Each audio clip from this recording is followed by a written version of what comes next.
పిల్లలు, ఈరోజు మనం చెప్పుకోబోయే కథ వర్షపు రాత్రి చిన్న పిట్టల కథ.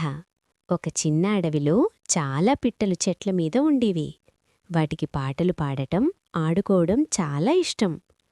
ఒకరోజు రాత్రి ఒక్కసారిగా పెద్ద వర్షం పడింది. గాలి బలంగా వీసింది. మెరుపులు మెరిశాయి.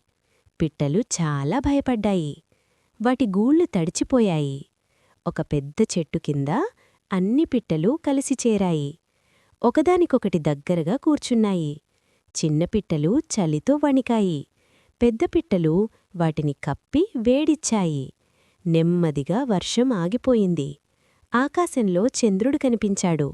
పిట్టలన్నీ ఆనందపడ్డాయి. మనమంతా కలిసుంటే భయం ఉండదు అని తెలుసుకున్నాయి. పాఠం: కష్టకాలంలో స్నేహం, ఐక్యత మనకు బలమిస్తాయి.